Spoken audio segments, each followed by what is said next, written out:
Fala pessoal, meu nome é Xanhan Bulcão, esse é o Me Acabei de Ler, bem-vindos a mais um vídeo aqui do canal. E hoje vamos falar sobre um livro que eu estava numa hype louca, uma hype insana. Hoje vamos falar sobre o Battle Royale de Koshun Takami, trazido para o Brasil pela editora Out. Quem viu o vídeo do unboxing na Black Friday sabe muito bem o quanto eu queria ler esse livro. O quanto eu queria muito. Minha reação na hora que eu abro a caixa mostra exatamente a minha sensação de finalmente ter comprado ele. E eu esperava um livraço, eu esperava o livro. Ainda mais que ele tem uma temática muito parecida com a de um dos meus livros favoritos, que é Jogos Vorazes. E várias pessoas me disseram que esse livro era melhor do que Jogos Vorazes. Então eu estava explodindo, eu estava louco, eu queria muito botar as mãos nesse livro. Eu queria muito pegar e ler ele, sei lá, no fim de semana, no feriadão. Battle Royale conta a história dos 42 alunos, 21 meninos e 21 meninas da Escola Fundamental de Ensino Shiroiwa, na República da Grande Ásia Oriental, a única ditadura no mundo que deu certo. E esse país tem um programa onde crianças de ensino fundamental são colocadas anualmente para lutarem umas com as outras num campo de batalha. Esse campo pode ser um campo fechado, um campo de futebol ou mesmo uma ilha, que é o caso desse livro. E as crianças nunca sabem quando elas vão para esses programas, elas simplesmente são dopadas e acordam já no lugar onde vai ocorrer a matança. E é exatamente assim que começa esse livro. Nós acompanhamos o início da história pelos olhos de Shuya, um dos meninos do ensino fundamental. Através de um sorteio, a turma dele é selecionada e eles teoricamente estão indo para um passeio escolar, uma excursão. E estão todos no ônibus, curtindo, felizes. Shuya apresenta a gente alguns dos personagens que ele está observando dentro do ônibus. E do nada, de uma hora para outra, as pessoas começam a apagar. No meio disso tudo, Shuya acorda meio dopado e percebe que um dos condutores do ônibus está usando uma máscara filtradora de gás. E aí ele já percebe que algo está muito errado. Todos acordam numa sala de aula que parece a deles, mas não é a deles, completamente grogues, perdidos sem saber onde estão. E aí a nossa história verdadeiramente começa, quando eles são apresentados ao programa, quando eles descobrem que eles estão naquele momento no meio de uma matança louca e que todos ao redor deles são possíveis ameaças. E eu tinha expectativas gigantescas para esse livro. Eu queria um Jogos Vorazes muito mais forte, um Jogos Vorazes muito mais sangrento, um Jogos Vorazes muito mais pesado. E até certo ponto foi exatamente isso que eu tive. Uma das coisas que já choca desde o início é que no final de cada capítulo tem um número de estudantes que ainda está vivo. Ou seja, ele está te lembrando o tempo inteiro que o jogo ainda está rodando. Aí restam 42, que são os 42 iniciais. Mas de repente, de um capítulo para o outro, sai de, sei lá, de 30 para 21. Porque em um capítulo morreram 9 pessoas. E antes mesmo de eles saírem daquela sala de aula, antes mesmo de eles tocarem armas ou começarem a matança, o autor já deixa muito claro: ninguém está salvo. Se você acha que aquele grupinho vai se reunir e vai conseguir matar todo mundo e sobreviver, você está enganado. E isso é um mérito gigantesco. O leitor fica com o coração na mão o tempo todo. E o primeiro terço desse livro segue mais ou menos nesse ritmo. Aquela sucessão insana de acontecimentos. Coisas que você nunca imaginou que alunos do ensino médio poderiam fazer. Foram 200 páginas que eu não conseguia parar de ler. Meu Deus, esse livro é muito mais violento do que Jogos Vorazes. Eu estava completamente vendido pro livro. E já nesse primeiro terço você tem de tudo. Você tem traições, você tem emboscadas, você tem fugas. Uau! Eu pensei, meu Deus, esse livro já vai ser com certeza um dos melhores do ano. Nisso, uma coisa interessante que acontece é que o autor muda o ponto de vista de um estudante para o outro, de uma forma que você conheça vários estudantes e você possa se importar com alguns deles e acompanhar a morte ou o momento em que ele mata alguém. Inclusive, a maioria das mortes é mostrada no livro. Apesar de serem 42 alunos, a grande maioria delas aparece, você presencia a cena. Infelizmente, o segundo terço do livro cai demais. Cai num absurdo, assim, não só de ritmo, mas em pequenas ciladas que o autor se coloca sem a menor necessidade. Facilitações narrativas que se repetem e se repetem e se repetem, sem nenhuma necessidade. Facilitações que não precisavam estar ali. Facilitações que não agregam em nada para a história. Só pesam, só incomodam qualquer leitor que esteja, sei lá, prestando um pouco mais atenção a tudo que está sendo dito ali. Eles precisam de um remédio? Eles acham. Eles precisam de um médico. Um aluno de 14, 15 anos consegue fazer quase uma cirurgia. Eles precisam de armas? Elas aparecem. Eles precisam de cartuchos de balas? Eles aparecem. Não precisava disso, sabe? Não era necessário nesse nível. É uma coisa que não me incomoda quando tem uma, duas vezes, mas a quantidade de vezes que isso acontece é absurda. E toda vez que isso acontecia, me tirava da história. Eu me pegava reclamando do livro. Enquanto Koshun Takami me dava lutas incríveis, que são completamente diferentes umas das outras, elas não se repetem. Elas são várias, mas elas não se repetem. E isso é fantástico. Ele tem uma cabeça pra luta, assim, que é maravilhosa, mas ao mesmo tempo eu pensava, é necessário que eles achem balas e achem uma metralhadora e achem uma faca? Gente, tem uma hora que um aluno do ensino médio que é hacker, acha um computador, consegue energia elétrica e sinal. Enfim, como eu acabei de falar, as cenas de luta são sublimes. Ele é de uma criatividade absurda. É como se eu estivesse vendo um livro escrito por Quentin Tarantino. É o que eu esperaria de um livro dele. E é isso que ele me entrega. E assim, tudo se torna muito mais brutal do que Jogos Vorazes, justamente porque eles são colegas de escola há muitos anos. Alguns se conhecem desde que são bebês. E isso torna tudo muito mais pesado. Isso torna tudo muito mais tenso. Eles são amigos, eles são, em alguns casos, até quase que família. E apesar de eu ter gostado do suspense, de eu ter gostado dos diversos pontos de vista, de eu ter gostado dos momentos de ação, tiveram momentos em que eu fiquei incomodado. E que realmente me tiraram da leitura, me incomodaram profundamente. Se você não é tão cri-cri assim, você super vai curtir o livro, mas esses momentos me incomodaram. Algumas escolhas do autor são extremamente preguiçosas e completamente sem sentido. Elas não têm explicação. Por exemplo, José ganhou um arco e flecha. José matou Maria com esse arco e flecha. José deixou cair o arco e flecha, Mário achou o arco e flecha e matou José ao lado do corpo de Maria. Mário fugiu. Pedro achou o corpo de Maria e de José.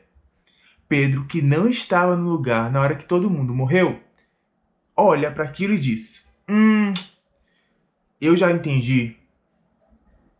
José tinha um arco e flecha. José matou Maria. Por isso ela está com a flecha.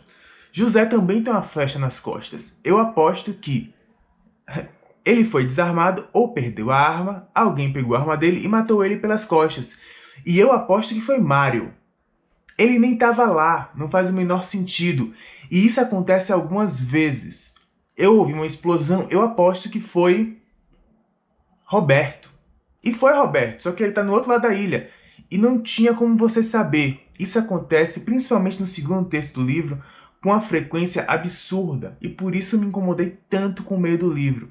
O miolo do livro é uma repetição de escolhas desinteressantes para a obra. Um outro exemplo desse tipo de coisa acontecendo é quando César e Leandro são muito amigos. Muito, são como irmãos. E César e Leandro resolvem cometer suicídio. Eles não querem ser mortos de forma brutal, eles querem simplesmente morrer. Eles sabem que eles não vão ter coragem de matar um ao outro, eles sabem que eles não vão ter coragem de matar outros alunos, então eles se matam. E a cada 6 horas, o organizador do programa faz o anúncio de quais alunos morreram, quantos e quais.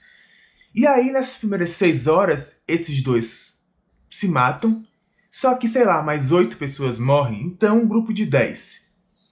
Em 3 pontos diferentes da ilha, em 3 pontos de vista diferentes, as pessoas simplesmente param e pensam: 10 pessoas morreram. Eu aposto que alguém se suicidou. Claro, né? É um jogo de vida ou morte, as pessoas vão se suicidar. E eu aposto que foi César e Leandro, porque eles eram muito amigos. Eles se mataram, eu tenho certeza. Isso acontece em 3 pontos diferentes da ilha. 3 pontos de vista. 3 pessoas. Por quê? Não davam nenhum indício de que fariam esse tipo de escolha, mas todo mundo adivinha que eles simplesmente se mataram. Qual é o sentido? Por que colocar isso no livro? Por que colocar esse tipo de pensamento, sendo que ele não é lógico? Ele não acrescenta em nada para a história. Era muito mais fácil o locutor virar e falar assim, inclusive, tananã e tananã, cometeram suicídio.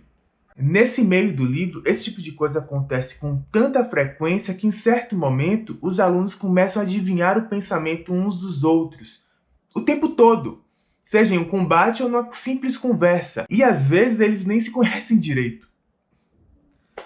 Enfim, o meio do livro me irritou muito. Eu quase abandonei o livro no meio. Quase. Além disso tudo, lá pelos 60%, 70%, aparece um personagem gay. Só que ele é provavelmente o personagem gay mais caricata que eu já vi na minha vida. Chega a ser ridículo. Se você pensar em tudo que você já leu ou tudo que você assistiu que seja caricata com homossexuais, não chega perto. É patético. Não coloca. Se for pra colocar assim, não coloca. Sabe quem ele lembra? Afrodite de Cavaleiro do Zodíaco. Afrodite de Peixes. Afrodite elevado a 10. Outra coisa que acontece com certa frequência é alunos de ensino fundamental de 14, 15 anos saberem o que aconteceu pelo som da bala. Olha só, 5 tiros e mais um no final. Eu aposto que esse foi o tiro de misericórdia. Ou, meu Deus, tem uma metralhadora e tem um outro tiro em outro lugar. Somos mais de 40 pessoas. Pode ser alguém lutando em outro lugar? Não. É alguém dando um tiro pra cima pra alertar uma outra pessoa a ficar longe daquela área. Eu vou dar um pequeno spoiler agora. Não é bem um spoiler, mas pode estragar a experiência de alguém. Se você não quer que nada mude na sua experiência nessa leitura, pule pro ponto que eu vou deixar marcado aqui agora. Pronto. Um dos vilões tem vários vilões, porque algumas pessoas simplesmente escolhem participar do jogo, escolhem ganhar. Um desses vilões é um deus ex machina. Nada acontece com ele. Se ele recebe tiros, nenhum pega. Se ele recebe tiros de uma metralhadora, nada toca porque ele está com colete de balas. Nada toca nos braços, nas pernas, na cabeça, no pescoço, no quadril, porque ele está com colete de balas. Ele está num galpão, o galpão explode. O galpão explode. O teto sai, as paredes caem. Ele está inteiro, ele não tem um arranhão. Ele não tem um arranhão. Ah, e a coisa que mais me incomodou nesse personagem. Ele usa uma metralhadora do início ao fim. E ele ataca todo mundo com a metralhadora. E as balas dele não acabam. A bala de todo mundo acaba. Menos a dessa criatura. Ele fica lá. Trrr. As balas acabam de todo mundo. As pessoas que estão com revólver, com metralhadora, com bomba, com sei lá o que. As balas acabam. A dele não. Enfim. E eu ficava pensando, as balas dele não vão acabar? Você jura que você vai ficar deixando ele com bala até o final do livro? Teve uma hora do livro que eu comecei a rir, porque ele recebe uma enxurrada de balas e ele simplesmente levanta o tronco. Sabe o Exterminador do Futuro? Eu só imaginava ele como Arnold Schwarzenegger levantando e falando I'll be back. Enfim, uma das expectativas que eu criei durante a leitura foi com uma estudante, que era uma estudante super fofa, e aí do nada ela surta. E ela começa a atirar nas pessoas, porque ela realmente surtou, ela perdeu a cabeça, já era. Ela acha que todo mundo quer matá-la. E eu achei, uau, ele vai aproveitar essa estudante vai se tornar, sei lá, a grande assassina, ela vai sair matando todo mundo porque ela surtou. E isso seria muito interessante. mas nada acontece. O surto dela não leva ela pra lugar nenhum, não faz nada com ninguém, ele só tá ali, jogado, completamente não aproveitado. Alguns alunos têm personalidades não muito bem explicadas, não são aprofundadas, inclusive personagens que são importantes. Eu vou matar metade dos alunos simplesmente porque eu vou matar metade dos alunos. Eu tenho 14 anos, eu penso assim, nada é explicado com relação a isso, eu simplesmente vou matar. E infelizmente, para minha surpresa, o programa não é bem explicado em momento nenhum, ele só tá ali. Parece que o livro não tem sentido em alguns momentos. Por que o programa existe? Porque existe. Mas mesmo com todos os problemas que eu citei, as 200 páginas finais são muito boas. São páginas que vale a pena você passar por esse meio chato para chegar até elas. A ação é boa, o que acontece é interessante, existem reviravoltas, é um pedaço do livro que te prende muito. Te prende de verdade. Mas se você quer livros nessa mesma atmosfera, mas que sejam mais constantes do início ao fim, que como um todo, para mim, sejam obras melhores, eu recomendo As Sete Mortes de Evelyn Hardcastle. Essa é a edição da tag, mas eu vou deixar em algum lugar aqui a foto do que está sendo comercializado mesmo. E o próprio Jogos Vorazes. Eu acho os personagens melhor construídos, motivação melhor, o livro como um todo bem melhor. Enfim, é isso, pessoal. É sempre um prazer estar aqui com vocês. Hoje foi uma resenha um pouco diferente, mas eu tinha uma expectativa muito grande, então eu queria muito compartilhar o que eu senti. É isso, até a próxima. Tchau, tchau.